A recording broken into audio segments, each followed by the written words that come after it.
AI is incredible. It can teach you how to fry an egg and even write a poem, pirate style. Yarr! But it knows nothing about your work. Slackbot is different. It doesn't just know the facts. It knows your schedule. It can turn a brainstorm into a brief. And it doesn't need to be taught. Because Slackbot isn't just another AI. It's AI that knows your work as well as you do. Visit slack.com/meet Slackbot to learn more.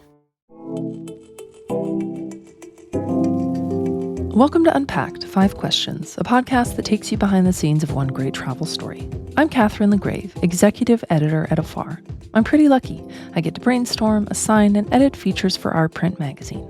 And in our latest issue, we published a series of stories focused on epic trips. You know, the kind of trips that push you outside your physical and mental comfort zones. The challenging, thrilling, complicated ones. For the next 4 weeks on Unpacked 5 Questions, I'll be interviewing the writers and photographers who took and shared these trips to understand what it was like, the moments they're still thinking about, and what they wish they'd known before their trip. Chloe Berge is one of those writers. A journalist, editor, and writer based in Vancouver, Chloe specializes in covering the intersection of travel, environment, and culture. One of my favorite stories of hers was about traveling to Mexico to witness the monarch butterfly migration and how that very act might help save an imperiled species. In her new Epic Trips piece for Afar, Chloe spends 13 days traveling 80 miles of Canada's oldest river before ending up in the Arctic Ocean. Epic indeed. I sat down with Chloe to learn more about paddling and hiking this stretch of Canada and being a long way from help.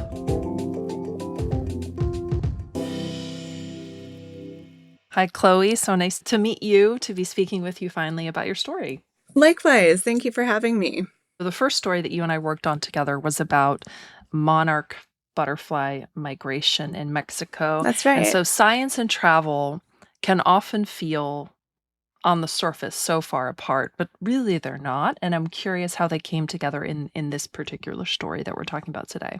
Yeah, so I think, I do cover a lot of sustainable travel. So a lot of my travel has looked at that intersection of science and travel. I think most of what I've come across in that space has been citizen science, where travelers are kind of collecting data that's then provided to a scientific institution or researchers and that kind of thing, which can be very impactful. I think, there's certain parts of the world, Antarctica, for instance, where it's just not really feasible to have researchers down there year round. I know that there are some sort of critics that say it could be like greenwashing, kind of masquerading as citizen science sometimes. And, maybe it's just like a way to check a box, sort of certain companies. So I think there's a little bit of gray area, when we're talking about science and that kind of in that instance. What was so unique about this trip is that Canadian River Expeditions, they do one trip annually on the Firth River where they're partnering with Parks Canada and they bring along at least one scientist on the trip. And I kind of had thought, this is probably just one of several trips they do sort of a year that researchers do, but it isn't. It's actually the only trip. When I was speaking to the 2 Parks Canada staff members that were on our trip, they said, no, this is our only opportunity to get this data. So I thought that was really neat. In terms of what they're actually doing, there are those 2 scientists. Well, one on our trip was a lot of looking at air and water quality monitoring. They set camera traps to monitor wildlife occupancy and patterns there. So yeah, they were doing stops all the way along the trip where they were taking these measurements and recording that data, which then I think is used to help support park management, conservation management. I think it's also can act as a baseline. If there is industrial developments in the borders of the park, being able to say, hey, this is the data we had from 10 years ago. Now we've seen this development come in and it's changed things. So it's used in that sense as well. That makes sense. Very helpful information. I want to back up a little bit and ask more of a general question. How did you hear about this trip and what intrigued you about it? Canadian River Expeditions had initially approached me about a trip on the Nahanni River, which is also in the Yukon, but farther south. And I had visited the Arctic. I've actually been to the Arctic sort of across various regions 4 times since the summer of 2024. Lucky you. Yes. So, I'm fortunate in my job that is something that is feasible and can happen. But yeah, so I think for me, I had this proposal to go on the Nahanni. I was in Arctic Greenland in the summer of 2024. And just felt a real affinity for that landscape. I write about Indigenous-led tourism quite a bit, so it was really interesting learning about Inuit culture. So yeah, I just became very interested in the region. And so when this opportunity on the Nahanni came up, I started doing a little bit of digging and saw that they operated on the Firth River as well, which is one of Canada's most northernmost rivers, and the trip ends right at the Arctic Ocean. So I think that was a big part of it for me, was just being able to get back into the Arctic and see a different side of it too, because most of my Arctic travel have been coastal, and it's very different when you're inland. So, yeah. And I love the distinction that you make and the idea that the Arctic is really so rich and it's not so one dimensional, which I think is such a misconception. Oh, it's cold. There's Absolutely. ice. But Yes. really, there are so many different landscapes that exist and experiences that exist within it. And for this story specifically, there are so many epic moments in this piece, right? From tackling the Class 4 rapids to running into, this is kind of a spoiler, but running into the sea at the end. What's one that really sticks with you or that you think about the most? Yeah, I think there were so many of those moments that were really exhilarating and fun and kind of those pulse quickening moments. I think what really truly made it feel epic, though, was just the history of the region and the long human history. We visited sort of various Inuit historical sites along the route. But yeah, I think, there was one, it's called Engigstciak, which is one of the most important archaeological sites in Arctic Canada, if not the entire country. It means new mountain. It's not actually a very big mountain. It's probably like 100 feet tall or something. Towards the end of the trip, when you're getting into sort of more of the coastal plain and that true tundra landscape. And it's an old, ancient, dating back tens of thousands of years, hunting lookout.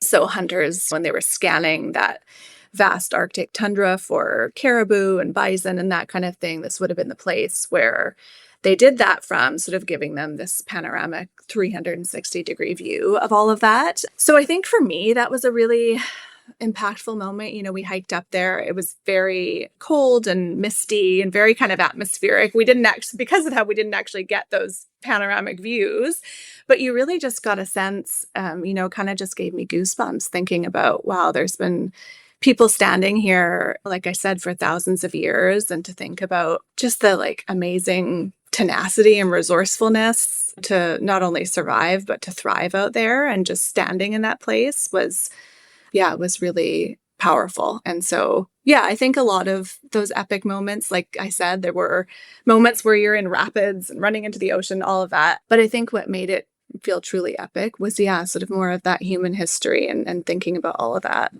Quietly epic, but but still epic.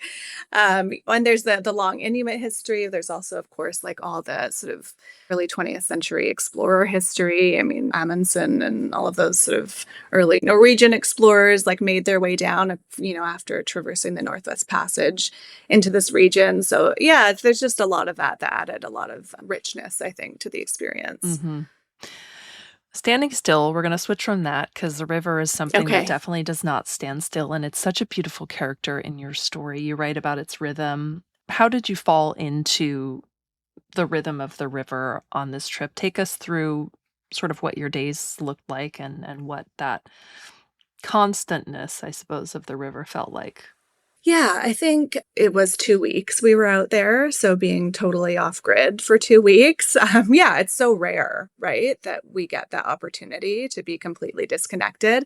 I think for all of my outdoor experience, the longest I've been out like that was probably a week consecutively. So I think time sort of changes when you're somewhere like that and you're not bound by the constraints of meetings and the whole digital world. And sort of, I think, our sense of time is so commodified in our daily life. And that's just not the case when you're out there. You're really just, as I think I mentioned in the story, you're attending to your basic needs. You're setting up your tent and dismantling it every day. So there was that where I think time is a lot less linear when you're out somewhere like that for that stretch of time. And then, like you said, too, I think you would get that, or have that similar experience if you're out hiking for 2 weeks too. But then there was also that element of following the river. And, not to be like too on the nose about it in terms of what that is like, but you do have this sense of flow and of movement to the trip. And a lot of the time you're kind of at the mercy of the river too. So you're taking the path of least resistance. You're kind of like, you only have so much control sort of when you're going over those rapids, or even when you're in very shallow sections where you're heaving and pushing the rafts and that kind of thing. So yeah, I think in a lot of ways, just that flow and that sense of movement and going with the river was really neat.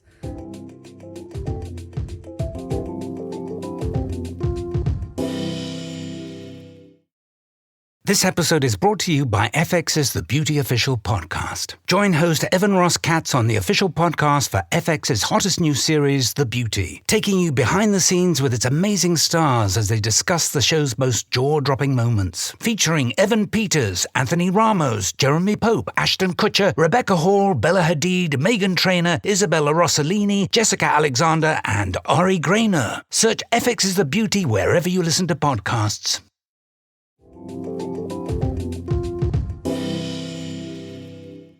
Reading your story, there were so many passages where I would imagine in your position, I would feel, in a very good way, I would feel small. I would feel so aware of the power of the natural world. I'm curious about when you felt the smallest or how you felt. I mean, because you're really out there. So a two-part question, I suppose. Was there a moment that you felt like, oh, we're really out here, we're really alone? And what did the smallness feel like? I think you get that right away. You're in a sort of, I think, 8-seater twin otter plane flying in. There's no roads that lead into the park, and you're about, I don't know, maybe 200 miles away from the nearest airport. So I think when you're dropped there on the edge of the river, sort of near its source, you get that sense right away. I mean, there's only about 100 visitors per year that get into the park just because it is so hard to reach. So I think you've really felt that the whole way through this kind of really formidable landscape. The mountains and the river is just so wild and rugged. Yeah. And without sort of, as you briefly touched on in the beginning, I sort of preface this by saying there is a very long, of course, human history and still is people that live in the Arctic. I think those colonial narratives of the Arctic as this like vast white desert that have been perpetuated. I don't want to do that. So I preface it with that. But there is still, it is very sparsely populated, so there is a sense of vastness and spaciousness that you get in a landscape like that. I think particularly when you get above the tree line and it is tundra. I don't know if that answered your question. But It was a free-flowing question. It was a free-flowing answer. Totally fine. So many experiences. What was the hardest part about writing this story? Oh gosh, the hardest part, I'm going to be like a true writer, much to the chagrin of all my editors out there, and just say it was so hard to pack all of that in or to decide what to write in 1,200 words. When you are out there for 2 weeks, and particularly because you are off grid. I mean, I don't think I've ever written so much on a trip before. I mean, I was traveling with a group, but I was alone. I wasn't with anyone that I knew. So I had a lot of alone time. And then your free time isn't taken up by checking emails or working or whatnot. So I had just journals and notes and entries and that kind of thing. And it is just such a rich area. I mean, there's like a fascinating geological history. There's a human history to it. There's, of course, the actual experience of being on the water and hiking and all of that. So I think that really was the most challenging thing about writing this story was what are the key sort of areas to highlight and being able to distill that down into something that someone wants to read that isn't 4,000 words. Well, I always love to ask, because for so many reasons, some scenes, some moments don't make it into a story, but that doesn't make them any less valuable. And I'm curious, what moment didn't make it into the story that still sits with you or you're fond of? It can be big or small. Well, I don't know if it's a specific moment, but like I said, there is a very interesting geological history to the area. And I'm going to be very nerdy here. It's okay. It's a nerdy podcast. Yeah. The whole region was, it was unglaciated in the last ice age. was part of Beringia, that sort of ancient land bridge that connected Asia and North America. So it was kind of like this very unique little refuge or ark for various plant species and animal species, and just left because that region wasn't scoured by ice. Left it with a really unique landscape. So you get really these beautiful rounded mountains, these really weather-whittled, spiky, rocky tors, they're called, that protrude from the mountain peaks. Yeah, so very interesting that in that perspective. You also go through a section called the Canyon Reach, and the rock formations there were just beautiful. We had a retired geologist, actually was one of the guests on the trip. I think he was just like shorting out over over all of this, and he was just fantastic, actually, because he had so much knowledge of all of this, and I won't begin to try to describe how all of those formations happen, but it was neat to have his perspective. I mean, you get all of these sandstone that had been thrust into these beautiful archways and amazing pillars of quartz that would be like glittering in the sun. And yeah, just really, really beautiful. And not that I'm any expert in geology, but I think that was a really interesting part of the landscape and trip that, yeah, probably not everyone would be fascinated by. So I didn't get into it really that much in the story, but was certainly a big part of the trip, I think. Very cool. Behind the scenes. I love it. Yeah. So, two-part question. What do you wish you'd known before the trip? And what's your advice for travelers who might follow in your footsteps? I think there's kind of two parts that made the trip both more difficult and easier than I was expecting. So one thing is I very much went in expecting to paddle all day, every day. And that really is not the case. So most of the time you're in a 6-person raft and the guides are in the middle. So they actually do most of the paddling work for you. So it was really only when you were in really strong headwinds and that kind of thing that we were paddling. So you are free to like sit and observe and take photos, and with outside the exception of when you're going through really big rapids. But yeah, so that was something I kind of wasn't expecting that maybe people would like to be aware of, because the paddling itself was much less arduous than I was expecting. You do have hiking, which is, there were some really steep climbs that we did and that kind of thing, but those were always optional too. Mm-hmm. So yeah, I think in that sense, it was a little easier physically. That being said, I think you wouldn't want to go out there without camping experience. You are sort of responsible for setting up and taking down your own tent every day. And as much as, the guides were fantastic and always made us feel very taken care of, you have to be pretty self-sufficient. This is funny, someone on the trip was like, oh, well, you certainly wouldn't want to do this as your first rafting trip. And I was thinking to myself, yes, and yet here I am. I don't know why. Sometimes I don't know about you, but as a travel writer, I find myself in those situations. I would, if you haven't done a rafting trip before, I would say, maybe do something that's 3 days long and not 2 weeks in the Arctic. But yeah, so I think those were two things that sort of surprised me on the trip. Mm-hmm. Well, it's better to just fully dive in rather than just wade. Yeah. I like to ask this question because I experience it whenever I come from a place of really being off-grid, which is such a joy and a rarity in its own way. Let's call it a re-immersion back to, air quotes, my life. I'm curious what your first afternoon or day looked like when you were off the trip. Do you remember enjoying a really amazing shower or eating any food that you've been craving? And then what did you miss?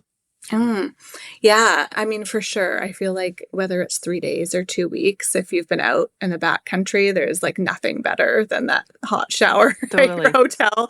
It can be, it's not talking about a 5-star hotel either. It can be the most basic accommodation, but it just feels so luxurious. Yeah, so I think, it was nice in a sense because I've definitely experienced that hiking where I've come back and been very overwhelmed, kind of almost a sensory overload, when you get back and outside of that sort of more wild, remote space. You fly into Inuvik actually before and after, before you take a bush plane into the actual park, which is actually in the Northwest Territories, Inuvik, but that's the main hub for getting into the park. And it's a very, very small northern town. I mean, really cool. I don't know what the population is, but I just love those northern towns. And so it was kind of a nice transition space. I felt like, it wasn't super busy. So it was nice to come back to that place. And we had a night there before, but yeah, enjoyed it. Got a cold beer and dinner and a hot shower. And, but it wasn't like, oh, you're going back into a big city, which was nice. So there was that transition space for sure. Amazing. And was there anything that you missed? Yeah, the sad thing is it's sad how quickly you get back into those routines of checking things. And not that I'm on my phone a ton, I try not to be, but yeah, you do get sort of back into those habits very quickly of checking emails more frequently and being on your news apps and that kind of thing. I definitely miss that for sure. And I would say that was just really one of the best parts of this trip, was having that time and that space. It's just so peaceful and grounding. And I really came back feeling just had a really clear mind and a calmness to me. And so, yeah, I think it's something though that you can remember and try to maybe tap into that feeling, even when you're not in a place like that, or you are back in the city and back into your daily routine. But I definitely miss that of just not having a phone. And it's something I've really thought about in terms of how I travel in the future. Like I said, maybe I wrote a bit too much on this trip. I had too much material coming off of it, but it really changes the way you experience a place. I'm happy to hear that. Sounds like quite the trip. I'm excited to someday take it myself. But yeah, it was lovely to speak with you. Thanks for coming on. Yeah, thank you so much, Catherine. That was lovely. Thanks for having me. Listener, thank you for tuning into this special Epic Trips episode of Unpacked, 5 questions. In the show notes, you'll find a link to Chloe's story and to her social media handles. Join me next Wednesday for another episode that takes you behind the scenes with our award-winning features writers. I'll be speaking with Chris Collin, an Afar contributing writer who traveled to Botswana with his family to take one of the first safaris of its kind, by bike. Ready for more interviews with travel writers? Visit afar.com and be sure to follow us on Instagram and TikTok. We are at Afar Media. If you enjoyed today's exploration, I hope you'll come back for more great travel stories. Subscribing always makes that easy. And be sure to rate and review the show on your favorite podcast platform. It helps other travelers find it. This has been Unpacked, 5 Questions, a production of Afar Media. The podcast is produced by Aislinn Green, Nikki Galtaland, and Katherine La Grave. This podcast is part of Airwave Media Podcast Network. Visit airwavemedia.com to listen and subscribe to their other fine shows like Culture Kids and the Explorers Podcast.